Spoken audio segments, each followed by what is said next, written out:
7 punti per valorizzare e promuovere la lingua genovese. Primo, realizzare un corso su YouTube, un corso partendo dalle basi, partendo da zero, per chiunque voglia imparare questa lingua, ripassarla, approfondirla. Me lo vedo già, con magari lezioni non eccessivamente lunghe, interessanti, che creino curiosità, magari da abbellire con scene di vita quotidiana. E vedo già signora che va da Obesagnina a catare frutta, o per esempio corredandole magari con poesie o canzoni. Secondo, portare il genovese anche in ambiti non strettamente legati alla lingua genovese. Mi riferisco ad ambienti per esempio allo stadio, magari sentire lo speaker che dice qualcosa in genovese, oppure all'interno di festival musicali, portare anche della musica in genovese, oppure in ricorrenze particolari della città, fare in modo che qualcuno racconti qualcosa in genovese, ne parli, perché se il genovese resta relegato negli ambienti in cui si parla genovese o dedicati solo al genovese, rischia di rimanere bloccato in quella nicchia. Terzo, portare il genovese anche in TV e in radio. Sono state già fatte delle cose molto importanti a livello regionale, con trasmissioni come Ligurian Queue e Signoria, ma possiamo fare ancora meglio. Possiamo portare il genovese anche in radio. Sarebbe stupendo se anche le radio regionali trasmettessero della musica in genovese, magari dando spazio anche a rubriche, anche a testimonianze, persone che proprio parlino tutte le varietà che abbiamo in Liguria. Quarto, portare il genovese anche nelle scuole attraverso dei laboratori in grado di suscitare la curiosità e l'interesse dei più giovani verso questa lingua.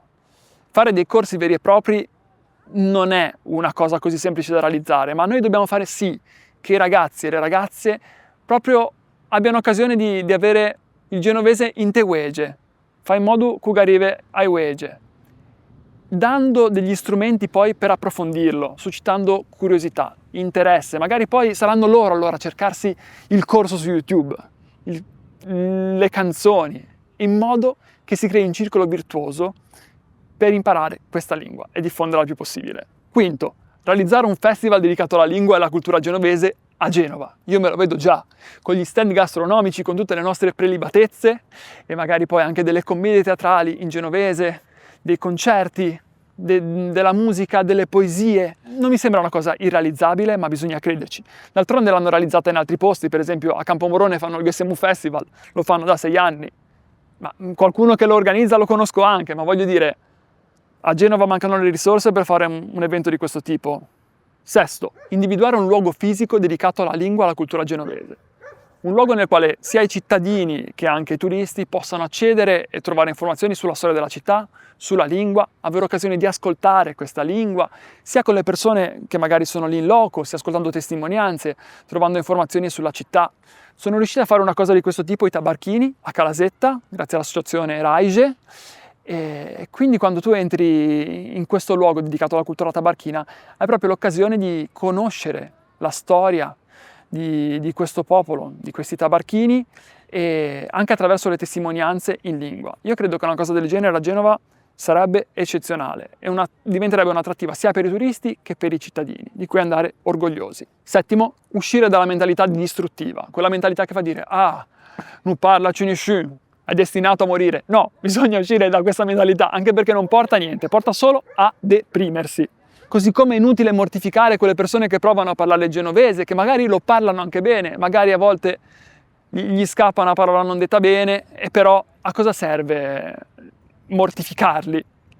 A niente, bisogna invogliare le persone a parlarlo, è giusto correggerle, però va fatto nel modo giusto. Insomma, tutti questi aspetti possono contribuire a raggiungere quell'obiettivo che io ritengo fondamentale, ovvero far diventare il genovese cool, per dirla all'inglese, farlo andare di moda, farlo diventare una lingua fresca da parlare, di cui andare orgogliosi. E allora sì che avremo una diffusione capillare, avremo una diffusione naturale, avremo una diffusione gioiosa, che è quello a cui dobbiamo mirare. Qualcuno mi dirà, ma perché queste cose non vai a dirle ai politici? Alle associazioni, agli enti governativi? Io l'ho fatto, ma ho capito che è più importante parlare con voi, perché siamo noi che cambiamo le cose. Magari vai a parlare a un politico e ti dice belle queste idee, vai con la lista e poi la lista finisce in un cassetto. Se invece ne discutiamo e anche voi magari scrivete altre idee da realizzare, da attuare, abbiamo un documento, abbiamo un video che magari diventa virale, un video che ha tante visualizzazioni. E allora le persone poi si diranno, ma il comune, la regione, i vari enti di tutte queste cose cosa hanno realizzato? Cosa hanno fatto? E magari anche il politico che vede che sotto un video di questo genere ci sono 500 commenti, dice, ah, caspita, ma allora le persone interessano queste tematiche. E allora qualcosa magari gli si muove, magari gli viene un po' più voglia di realizzare queste cose, perché capisce quanto sono importanti per la popolazione. E io sono convinto di questo, sono convinto che dell'importanza della nostra lingua, perché poi è legata anche alla nostra storia, al nostro essere genovesi, e credo che veramente abbiamo una leva per spostare un macigno e aprirci la strada alla riconquista di questa lingua e non solo. Signoria!